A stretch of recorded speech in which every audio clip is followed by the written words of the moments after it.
Tardó un instante, pero cuando lo vio ahí anotado, supo que Sophie tenía razón. La secuencia de Fibonacci: 1, 1, 2, 3, 5, 8, 13, 21. Si los dígitos se anotaban sin separación, como un número de 10 cifras, se hacían prácticamente irreconocibles, fáciles de recordar, pero aparentemente aleatorios. Un número de cuenta de 10 dígitos genial, que Samuel no olvidaría nunca, y lo que es más, que explicaba perfectamente por qué los números desordenados del suelo del Louvre podían reordenarse para formar la famosa secuencia. Sophie se inclinó hacia adelante y presionó la tecla aceptar. No pasó nada, al menos nada detectable. En aquel preciso instante, por debajo de sus pies, en la cámara acorazada subterránea, un brazo robotizado cobró vida, deslizándose sobre un sistema de transporte doble eje que había colgado del techo. El brazo empezó a moverse en busca de las coordenadas establecidas. Sobre el suelo de cemento había cientos de cubetas de plástico idénticas alineadas sobre una enorme cuadrícula, como hileras de pequeños ataúdes en una cripta. El brazo se detuvo con una sacudida sobre el punto exacto y descendió. Un lector óptico verificó el código de barras de la cubeta y entonces, con precisión milimétrica, la agarró del asa y la levantó verticalmente. Con nuevos movimientos, el brazo se trasladó hasta el fondo de la cámara y se detuvo sobre una cinta transportadora inmóvil. Con delicadeza aquel mecanismo dejó ahí encima la cubeta y se retiró. Cuando el brazo volvió a su posición, la cinta transportadora se puso en marcha. En el piso de arriba, Sophie y Landon respiraron de alivio al ver que la cinta empezaba a moverse. De pie junto a ella se sentían como viajeros cansados a punto de retirar una maleta misteriosa cuyo contenido desconocían. La cinta transportadora entraba en su habitación por la derecha, a través de la delgada ranura que había debajo de una puerta de apertura automática. Al cabo de unos momentos la puerta se levantó y sobre la cinta apareció una gran caja de plástico. Era negra y mucho mayor de lo que Sophie había imaginado. Parecía una de esas cubetas cubiertas que se usan para transportar animales domésticos, pero sin agujeros. La caja se detuvo justo enfrente a ellos. Landon y Sophie se quedaron en silencio, contemplando ese misterioso contenedor. Como todo lo demás en aquel banco, ese recipiente también era sólido, industrial. Tenía cierres metálicos, un adhesivo, un código de barras en la parte superior y una asa resistente. A Sophie se le ocurrió que parecía la caja de herramientas de un gigante. Sin perder más tiempo, levantó los dos cierres que había en la parte frontal y miró un momento a Landon. Juntos retiraron la tapa y la echaron hacia atrás. A la vez se inclinaron hacia adelante para observar el interior de la cubeta. Al principio, a Sophie le pareció que estaba vacía, pero al momento vio que había algo en el fondo, un solo objeto. Era una pulida caja de madera, del tamaño de una de zapatos, con bisagras ornamentadas. Tenía un tono rojizo oscuro, brillante y las vetas bien visibles. Palisandro, pensó Sophie, la madera preferida de su abuelo. En la tapa había una rosa taraceada. Landon y ella se intercambiaron una mirada de desconcierto. Sophie cogió la caja y la sacó de la cubeta. Dios mío, cómo pesa. La llevó hasta el escritorio. Los dos se quedaron en silencio, contemplando el pequeño tesoro que al parecer Samuel les había pedido que recuperaran. Landon miraba con sorpresa la rosa de 5 pétalos grabada en la tapa. La había visto en muchas ocasiones. La rosa de 5 pétalos. Susurró. Es un símbolo del priorato para representar el Santo Grial. Sophie se giró para mirarlo. Se notaba que estaba pensando lo mismo que él. Las dimensiones de la caja, el peso aparente de su contenido y el símbolo del Grial. Todo parecía llevarles a una insondable conclusión: el cáliz de Cristo está en esta caja de madera. Pero Landon volvió a repetirse que eso era imposible. Es del tamaño perfecto, susurró Sophie, para guardar un cáliz. No puede ser un cáliz. Sophie se acercó más a la caja y se dispuso a abrirla, pero mientras lo hacía sucedía algo inesperado. La caja emitió un extraño sonido líquido. Landon la agitó un poco. ¿Hay líquido aquí adentro? Sophie estaba igualmente confundida. ¿Has oído? Parece que es algo líquido, dijo Landon asintiendo, desconcertado. Sophie quitó el cierre metálico y levantó la tapa. El objeto que había en su interior no se parecía a nada que Landon hubiera visto en su vida, pero desde el principio los dos tuvieron claro una cosa: aquello no era ni mucho menos el cáliz de Cristo. La policía está bloqueando la calle, dijo Verne al entrar en la sala. Sacarles de aquí va a ser difícil. Cerró la puerta y al ver la pesada cubeta sobre la cinta transportadora se detuvo en seco. Dios mío, han accedido a la cuenta de Samuel. Sophie y Landon estaban junto a la mesa, inclinados sobre lo que parecía una especie de joyero de madera. La nieta de Jacques cerró bruscamente la tapa y levantó la vista. Pues ya ve, al fin sí que teníamos el número de cuenta. Verne se había quedado sin habla. Aquello lo cambiaba todo. Respetuosamente apartó la mirada de la caja y pensó en cuál debía ser su siguiente paso. Tengo que sacarlo del banco como sea. Pero la policía ya había puesto un control en medio de la calle y a Verne solo se le ocurría una manera de lograrlo.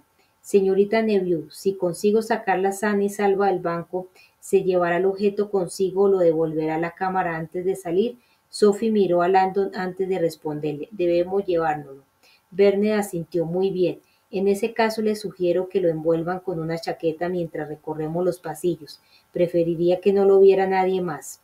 Mientras Landon se quitaba la suya, Verne se acercó a la cinta, cerró la cubeta vacía y tecleó una serie de instrucciones al terminar. La cinta reanudó su movimiento y se llevó la cubeta de nuevo a la cámara acorazada. Sacó la llave dorada del podio y se la entregó a Sophie. Síganme, por favor, y dense prisa. Cuando llegaron a la entrada trasera, la que se utilizaba para la carga y descarga, Verne vio los destellos de las sirenas de la policía por la rendija de la puerta. Arrugó la frente. Seguramente estaban bloqueando también la rampa de salida. Conseguiré sacarlos de aquí. Estaba sudando. El director del banco se acercó a uno de los pequeños furgones blindados. El Transport Sud era otro de los servicios que ofrecía el Banco de Depósitos de Zúrich. Métanse ahí detrás, les dijo abriendo las grandes puertas traseras e indicándoles el interior del compartimiento forrado de acero. Yo vuelvo enseguida. Mientras Sophie y Landon obedecían, Verne entró a toda prisa en el despacho del supervisor de cargas. Cogió las llaves del furgón y encontró el uniforme y la gorra de un conductor. Se quitó la ropa que llevaba y empezó a ponérselos, pero se lo pensó mejor y antes de hacerlo se ató una pistolera al hombro. Al salir cogió de un estante la pistola de un conductor, la cargó y la metió en la pistolera, tras lo que se terminó de ponerse el uniforme. Volvió al furgón, se caló la gorra hasta los ojos y miró a Sophie y a Landon, que seguían de pie en el compartimiento de carga. Mejor que lleven esto encendido, les dijo Verne, entrando en la cabina y conectando una lamparilla que había en el techo. Y siéntense, no deben hacer ningún ruido mientras salgamos. Sophie y Landon se sentaron en el suelo metálico. Él llevaba el tesoro envuelto en la chaqueta. Verne cerró las puertas traseras, dejándolos encerrados dentro. Se montó en la cabina y arrancó. El furgón se iba acercando a la rampa de salida y Verne notaba que el sudor le empapaba la frente, oculta bajo la gorra el uniforme. Constató que fuera había más coches de policía de lo que había supuesto. Mientras el furgón subía por la rampa, la primera reja se abrió para dejarlos pasar. Verne avanzó un poco y esperó a que se cerrara antes de activar el segundo sensor. La segunda reja también se abrió y dejó despejada la salida. Bueno, casi despejada, porque había un coche de policía bloqueando el paso al final de la rampa. Verne se secó el sudor de la frente y arrancó. Un agente dio un paso al frente y le indicó que se detuviera a unos metros del control. Delante había 4 coches patrulla. Verne paró el furgón, se caló la gorra hasta las cejas y fingió los ademanes más rudos que su refinada educación le permitieron. Sin moverse de su asiento, abrió la puerta y miró al policía, que tenía la expresión severa y la piel cetrina. «¿Qu'est-ce qui se passe?», se preguntó Verne con voz cavernosa. «Jesús Jeremón que le», dijo el agente. «Lieutenant Police Judias», señaló la cabina de carga. «Kiskil y las demás». «No tengo ni idea», respondió Verne tan secamente como pudo. «Yo soy solo el transportista». Collins no pareció impresionado. «Estamos buscando a 2 delincuentes». Verne se echó a reír. «Entonces ha acertado de lleno. Algunos cabrones para los que transporto valores son tan ricos que seguro son delincuentes». El teniente le mostró una foto de Robert Landon. Este hombre ha estado en el banco esta noche. Verne se encogió hombres. No tengo ni idea. Yo soy el último mono de sótano. A nosotros no nos dejan acercarnos a los clientes. Lo que tienen que hacer es entrar y preguntar en recepción. Sin orden judicial, el banco no nos permite el acceso. Verne puso cara de asco. Los jefes, no me tire de la lengua. Abra el furgón. Por favor, ordenó Cole dirigiéndose a la parte trasera. Verne miró a la gente y forzó una carcajada de superioridad. ¿Que abra el furgón? ¿Usted se cree que yo tengo las llaves? ¿Se cree que aquí se fían de nosotros? Debería ver la mierda de sueldo que me pagan. El agente ladeó un poco la cabeza, incrédulo. ¿Me está diciendo que no tiene las llaves del furgón que conduce? Verne asintió. No el compartimiento de carga, solo la del contacto. Estos furgones los sellan unos supervisores en el almacén. Se quedan ahí mientras se transportan las llaves hasta el destino. Cuando recibimos la confirmación de que el cliente ya tiene las llaves de la carga en su poder, entonces nos dan el visto bueno para salir, nunca antes. Y yo nunca sé qué mierda llevo. ¿Y cuándo quedó sellado este furgón? Como mínimo hace varias horas. Tengo que llevar la carga hasta Turial esta noche y las llaves ya han llegado. El agente no dijo nada, se limitaba a escrutar a Werner con la mirada, como si quisiera leerle la mente. Al falso conductor una gota de sudor estaba a punto de resbalarle por la nariz. ¿Le importa? Le dijo el agente secándose con la manga y señalando al coche patrulla que bloqueaba la salida. Voy un poco justo de tiempo. ¿Llevan roles todos los conductores? Le preguntó el agente apuntándole a la muñeca. Verne bajó la mirada y vio que la brillante pulsera de aquel reloj exageradamente caro le sobresalía la manga de la chaqueta. Merde. Esta mierdecilla me costó 20 euros. Se lo compré a un vendedor ambulante taiwanés, de esos que se ponen esas Hermine de pre. Se lo vendo por 40. El agente no respondió y aún no tardó unos segundos en apartarse. No, gracias. Circule con prudencia. Verne no volvió a respirar hasta que el furgón estaba a 50 metros de la salida. Un nuevo problema se le planteaba ahora. ¿Qué hacer con la carga? ¿A dónde lo llevo? Silas estaba tumbado boca abajo en su camastro de lona para que los azotes de la espalda le cicatrizaran antes en contacto con el aire. Su segunda ración de látigo le había dejado mareado y más débil. Aún no se había quitado el cilicio y notaba que la sangre le resbalaba por la parte interior del muslo. Con todo, no tenía ningún motivo para soltar la correa. Le he fallado la iglesia y lo que es peor, le he fallado al obispo. Esa noche debía ser la de la salvación del obispo Arirangosza. Hacía 5 meses, éste había regresado de una reunión celebrada en el Observatorio Vaticano, donde se había enterado de algo que le había hecho cambiar de manera profunda. Tras varias semanas deprimido, Arirangosza le había confiado por fin la noticia a Silas. Pero eso es imposible, había exclamado. Me niego a aceptarlo, pues es verdad, impensable, pero cierto, y en solo 6 meses las palabras del obispo habían aterrorizado a Silas, que rezaba por la salvación, pero incluso en aquellos días aciagos ni su fe en Dios ni su confianza en el camino habían flaqueado. Así al cabo de un mes los nubarrones se disiparon milagrosamente y la luz de la posibilidad pudo abrirse paso.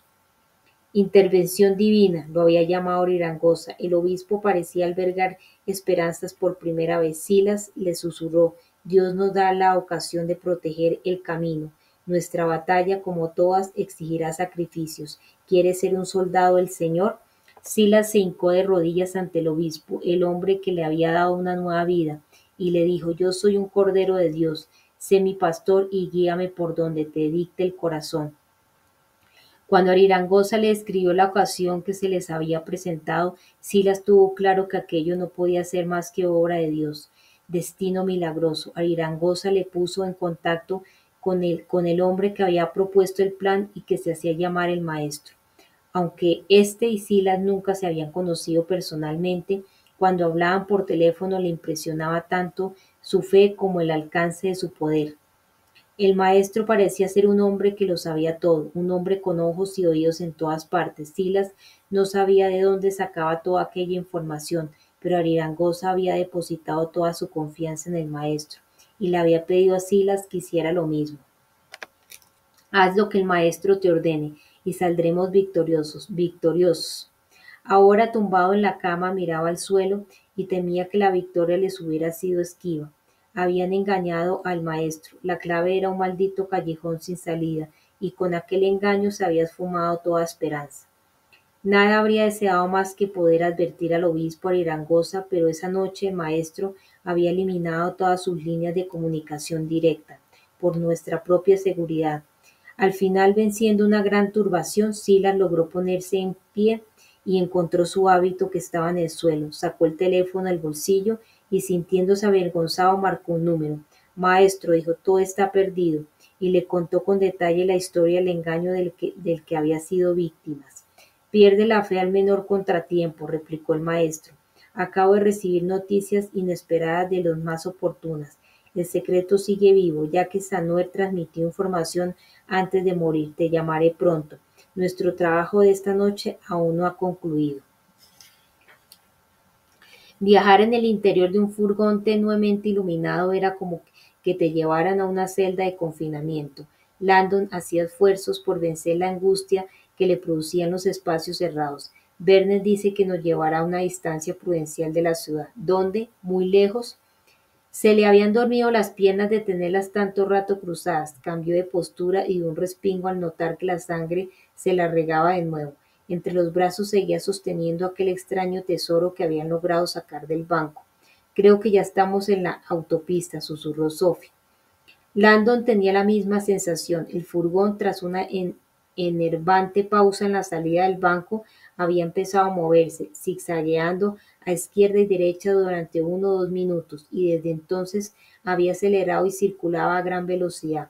Debajo oían el roce de las ruedas blindadas sobre el asfalto. Concentrándose en la caja de palisandro que sujetaba entre sus brazos, colocó con mucho cuidado el bulto envuelto en la chaqueta sobre el suelo, cogió la caja y se la acercó al cuerpo. Sophie se sentó a su lado. A Landon por un momento le pareció que eran como dos niños a punto de abrir un regalo de Navidad. En contraste con los colores más intensos de la caja, la rosa taraceada en la tapa era de una madera clara, probablemente de fresno, que resaltaba la pálida luz, la rosa. Ejércitos enteros y religiones se habían construido sobre ese símbolo, así como sociedades secretas, los Rosacruces, los Caballeros de la Rosa de la Cruz. Vamos, intervino Sophie, ábrela. Landon aspiró hondo, pasó la mano por la tapa y se demoró un instante más en el intrincado trabajo de la madera. Soltó el cierre y la levantó, revelando el objeto que contenía. Landon se había entregado a diversas fantasías sobre lo que encontrarían en su interior, pero sin duda se había equivocado de medio a medio. Acurrucado sobre el forro de seda granate descansaba un objeto inverosímil. Se trataba de un cilindro de mármol blanco, de dimensiones parecidas a la de un bote de pelotas de tenis. De todos modos era más complejo que una simple columna de piedra, y parecía estar formada por la unión de varias piezas. Había 5 discos de mármol del tamaño de rosquillas unidas entre sí gracias a una delicada estructura de bronce. Parecía algo así como un caleidoscopio tubular de muchos aros. Los dos extremos del cilindro estaban rematadas por 2 cubiertas, también de mármol, que impedían ver lo que había dentro. Como había oído el sonido producido por algún líquido, Landon daba por sentado que aquel cilindro era hueco. Por más enigmática que resultara la apariencia de ese objeto, lo que desde el primer momento le llamó la atención a Landon fue lo que había grabado a su alrededor. Los 5 discos tenían las mismas extrañas inscripciones, todas las letras del abecedario. Al verlas se acordó de uno de sus juguetes de cuando era niño, un tubo con letras que se movían y que permitían formar palabras. Es increíble, ¿no? Murmuró Sophie. Landon alzó la vista. No lo sé. ¿Qué diablos es esto? Los ojos de Sophie brillaron. Mi abuelo se dedicaba a fabricarlos. Era un pasatiempo para él. Son un invento de Leonardo da Vinci. ¿De Leonardo? Repitió en voz baja Landon, fijándose de nuevo en el cilindro. Sí, se llaman críptex. Según mi abuelo, el modelo original se conserva en uno de sus diarios secretos. ¿Y para qué sirve? Teniendo en cuenta los acontecimientos de la noche, Sophie sabía que la respuesta podría tener implicaciones interesantes. Se trata de una especie de caja fuerte que sirve para guardar información secreta. Landon se mostró muy sorprendido. Sophie le explicó que uno de los pasatiempos favoritos de su abuelo era fabricar réplicas de los inventos de Leonardo. Con su gran habilidad para las manualidades se pasaba horas trabajando la madera y el metal en su taller, y disfrutaba mucho imitando a maestros artesanos, a Fabergé y a muchos otros, y también a Leonardo, mucho menos depurado pero bastante más práctico. Una mirada somera a los diarios del pintor bastaba para revelar por qué aquel genio era tan famoso por su poco interés en los acabados como por la genialidad de sus ideas.